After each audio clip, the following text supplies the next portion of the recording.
Bonjour et bienvenue dans le podcast ésotérique. J'ai créé ce podcast dans l'idée d'y rassembler toutes les informations qui me semblent utiles et justes lorsque l'on s'éveille à une spiritualité consciente. J'espère que cet épisode vous plaira, car aujourd'hui, j'aimerais vous parler d'une phrase énigmatique qui, à mon sens, fait référence à des conseils que je donne très régulièrement et qui ont réellement façonné ma manière de lire le monde et de lire le quotidien, de lire les épreuves et l'incarnation aujourd'hui, mais surtout ma manière de comprendre ce pourquoi nous sommes tous impliqués dans cette expérience commune.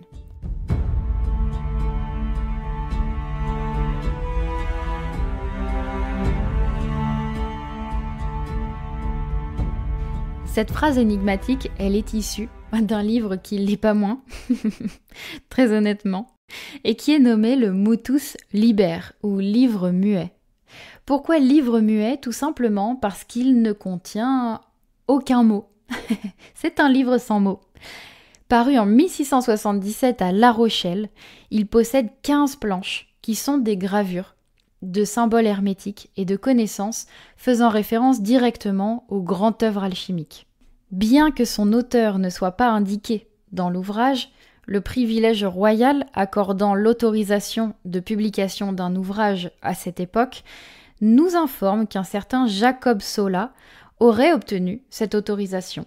Après quelques recherches, d'autres se sont rendus compte que Jacob Sola serait l'anagramme d'Isaac Bolo, médecin originaire de La Rochelle. Très respecté dans son métier de médecin, il était aussi hermétiste, alchimiste.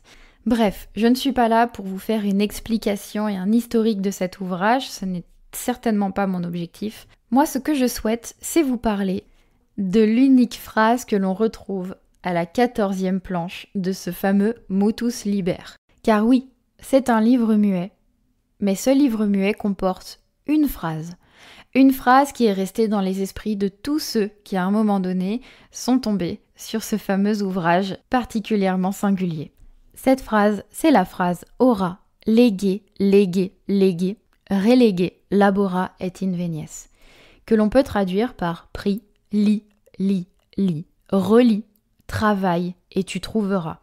Cette phrase, à mon sens, fait directement le lien avec des enseignements qui nous sont transmis depuis de nombreux siècles, de nombreuses manières et depuis de nombreuses sources, mais on peut notamment la relier à la phrase des bénédictins et bénédictines « ora et labora ». Cette fameuse phrase semble être une guide de la vie d'un homme sur le chemin de l'incarnation. Et effectivement, j'y retrouve malgré tout beaucoup des principes que j'ai pu explorer et comprendre avec le temps, et qui aujourd'hui sont comme les métronomes de mon existence et qui, d'une certaine manière, m'assurent une forme de stabilité et de structure. Je vais essayer de rendre ce podcast le moins assommant possible, c'est promis. Mais il faut forcément que j'aille au fond de ma compréhension de ces termes, de pourquoi ils sont employés, pourquoi ils sont présents et pourquoi ils se répètent pour certains, parce que c'est là que se trouve la clé et parce que tout hermétiste qui se respecte sait qu'il faut savoir lire entre les lignes, derrière les lignes, à côté des mots. Vous comprenez quoi.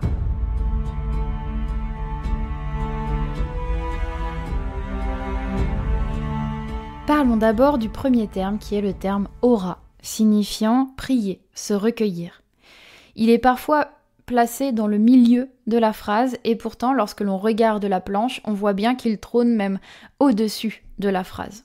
Il est donc en pole position, il est placé dans un endroit de choix qui nous permet de ne pas le manquer et surtout de montrer que ce terme-là a toute son importance.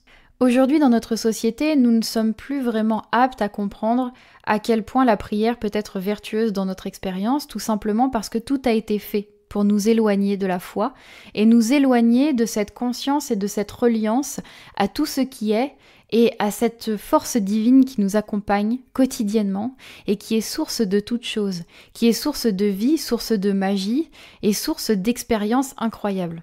Dans bien des cultures encore, la reliance au divin, la prière a une place de choix. Et pourtant, aujourd'hui, dans nos sociétés occidentales, nous tournons au ridicule tout ce qui approche de près ou de loin à la religion, à la conscience, à la reliance, ou même simplement à la prière et à la spiritualité, en dehors de tout dogme bien établi.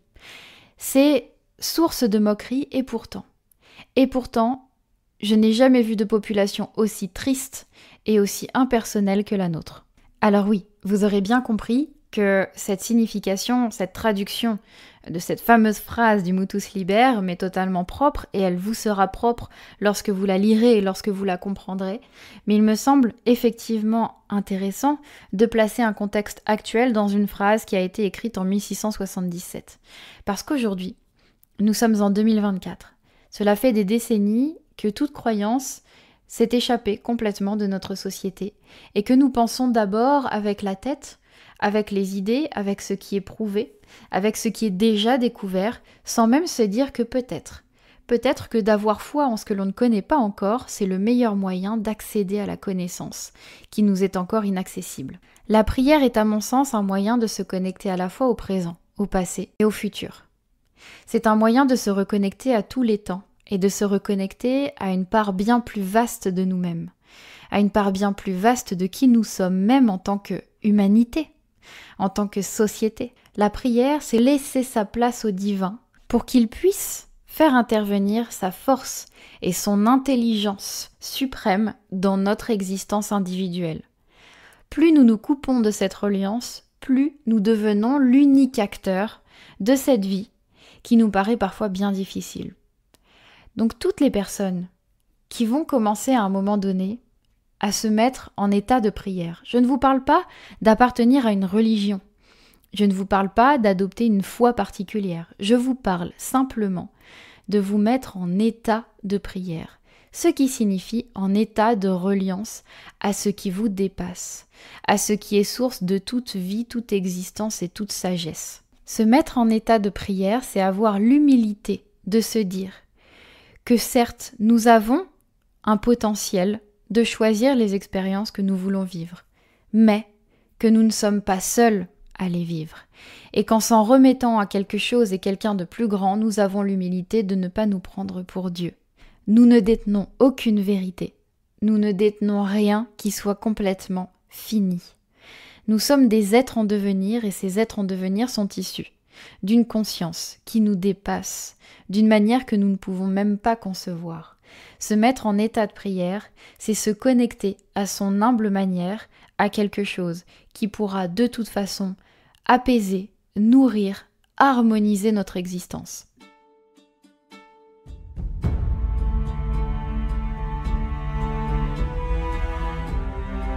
Dans cette fameuse phrase, nous pouvons lire 3 fois le terme « léguer », qui signifie, en français actuel, lire. Mais il y a plusieurs significations à ce terme. En effet, nous pouvons également le comprendre comme étant le terme ramasser, recueillir, parcourir, rassembler. Et je ne peux pas m'empêcher de voir cette phrase comme étant la signification, l'analogie de l'histoire d'une vie que pourrait parcourir un esprit qui est en train d'expérimenter l'incarnation.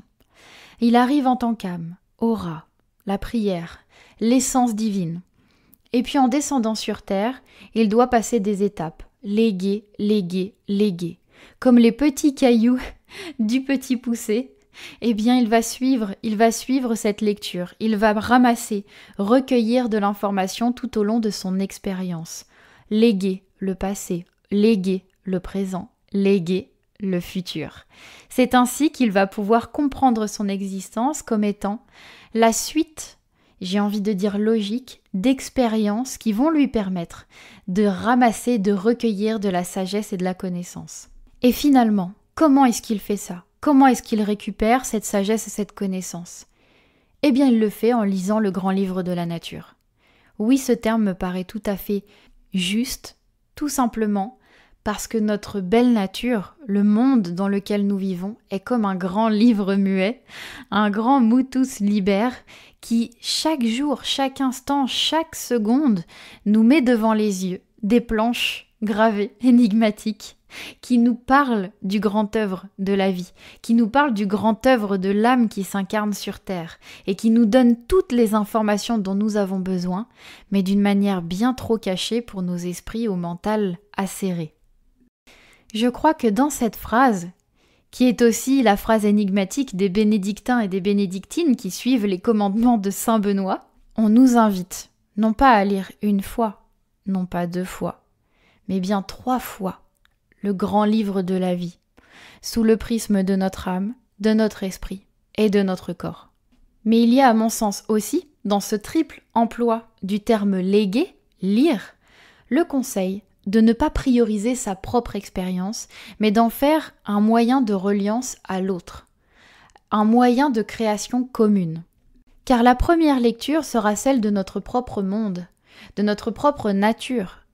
Nous allons forcément être confrontés à ce qui est intérieur, à ce qui nous concerne, à ce qui est de notre impact sur notre environnement. Nous n'aurons pas la même lecture du monde que notre voisin. La première lecture est donc la nôtre. La deuxième lecture est celle de notre voisin, justement, qui vit dans son propre monde et dans sa propre vérité. Est-ce qu'il a plus raison que nous ? Bien sûr que non. Est-ce que l'on peut se nourrir de son expérience et de sa manière de lire le monde ? Bien évidemment. Et tout ça pourquoi ? Parce que nous sommes l'un, l'autre en face est le deuxième. Ensemble, nous vivons une forme de dualité. Et qu'est-ce qui va servir concrètement notre âme ? Et qu'est-ce qui va nécessairement nous faire évoluer, nous faire grandir, nous apporter une forme de sagesse ? C'est de savoir créer une unité. Parce que le triple emploi, le triple passage trépassé, je vous rappelle que lorsque quelqu'un trépasse, c'est qu'il a terminé son passé, son présent et son futur. Puisque maintenant, il s'en va de ce monde de matière temporelle, cyclique, pour aller vers un monde nouveau. Eh bien, celui qui trépasse, c'est celui qui a vécu sa propre expérience, qui a vécu l'expérience de l'autre, mais aussi celle qui était commune. Nous vivons tous une expérience commune, et nous avons tous un impact dans cette expérience commune. Ne négligeons pas à quel point nous avons de l'importance dans ce monde, qui que nous soyons et quoi que nous fassions. Et si je dois adapter cette phrase à notre monde d'aujourd'hui, peu importe le nombre de personnes qui vous connaissent, le nombre de followers sur les réseaux sociaux, peu importe la notoriété que vous avez dans votre groupe social, ce n'est pas ça qui va impacter profondément. Ce qui est important, c'est la manière dont vous allez nourrir le monde commun, celui que vous partagez avec l'autre. C'est la manière dont vous allez créer cette reliance. Et on en vient au 5e terme de cette fameuse phrase, reléguer.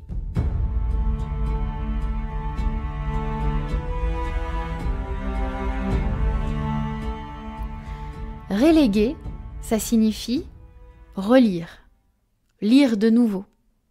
Mais ça peut aussi signifier relier. J'aimerais simplement signifier le fait que le terme relégué a donné naissance au terme religion. Le terme religion signifiant à l'origine la reconnaissance de l'homme que sa propre destinée dépendrait de l'interaction, de l'intervention d'une force supérieure, d'une conscience supérieure. Aussi, ce terme, dans cette phrase, il vient simplement confirmer tout ce qui a été dit avant.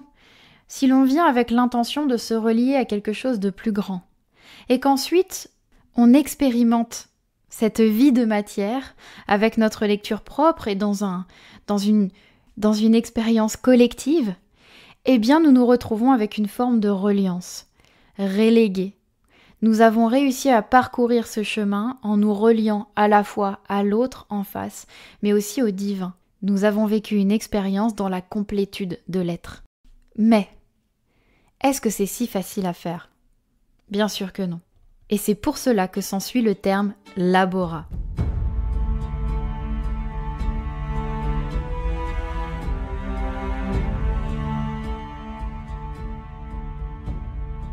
Laborat signifie travail. Mais je n'entends pas le terme travail comme étant celui que l'on entend communément, c'est-à-dire travailler dur, sans sagesse et sans conscience de ce que l'on est en train de faire. Depuis le début de cette phrase, on nous parle de nous relier, on nous parle de l'action de l'esprit, on nous parle de cet esprit qui s'incarne. Oui, effectivement, mais à quel moment on a parlé réellement du corps ? Je crois que ce terme laborat, il nous rappelle que notre corps est notre propre Athanor. Il est l'outil qui nous permet d'incarner la sagesse recueillie. Il est l'outil qui nous permet de faire descendre cette sagesse dans la matière, dans le corps, et de la vivre, cette sagesse. Parce que la connaissance est saine, mais est-elle utile si elle ne peut pas générer quelque chose de nouveau, de singulier, d'évolutif, à la fois pour l'individu, mais aussi pour la collectivité? Tout ce que vous vivez depuis votre naissance et que vous vivrez jusqu'à votre mort, c'est le fruit du grand livre de la nature. Lorsque je lis Labora, je lis que nous sommes vivants dans un laboratoire, un grand laboratoire. Parce que dans laboratoire, il y a Ora, la prière, et Labora, le travail. Le travail ne peut se faire sans la prière. Nous ne pouvons expérimenter sans le divin. Le divin fait intrinsèquement partie de nous. Le renier, c'est renier une partie de soi-même. C'est prioriser le corps là où l'esprit a besoin d'être le maître, là où l'esprit a besoin d'être celui qui exprime la volonté, l'intention et la conscience.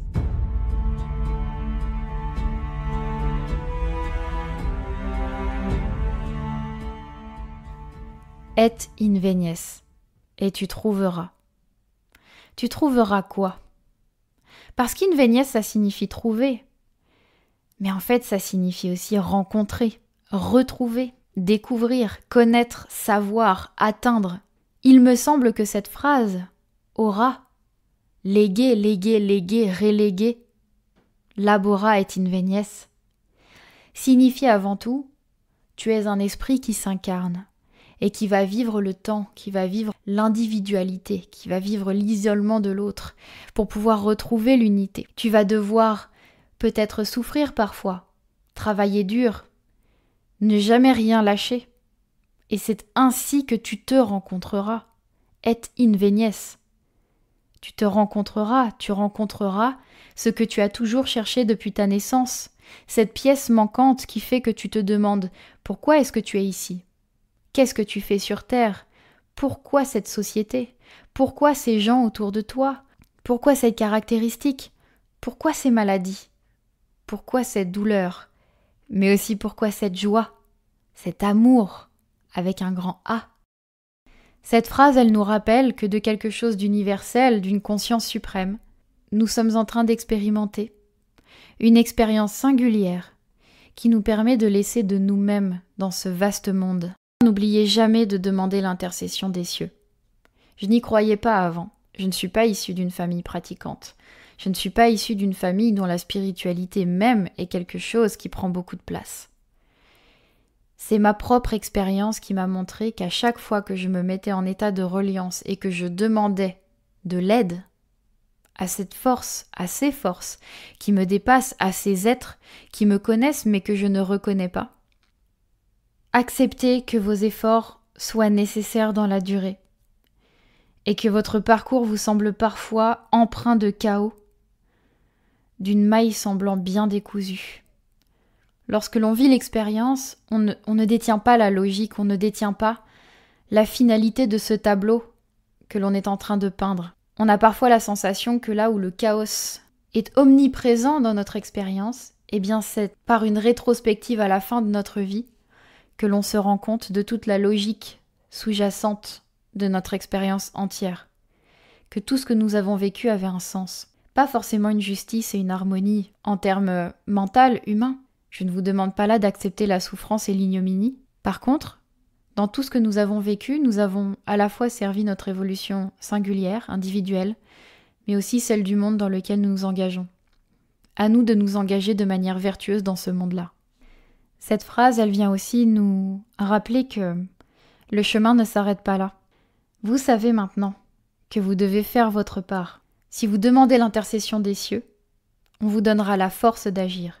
On n'agira pas à votre place. Mais c'est aussi la certitude que vous serez toujours aidé à partir du moment où vous oserez le demander. Parce que ce qui vous est donné, c'est la possibilité de devenir vous aussi un être créateur. On ne parle pas là de loi d'attraction, mais de loi de création. Celle qui nous permet d'utiliser les outils et les idées pour bâtir quelque chose de nouveau, pour enrichir le monde de notre présence. Cette phrase, elle se répétera à chaque petite entreprise, à chaque nouvelle vie, à chaque nouvelle après-vie. Ainsi vous est donné le sens de la vie et de l'expérience sur Terre, avec la certitude que le chemin ne fait que commencer.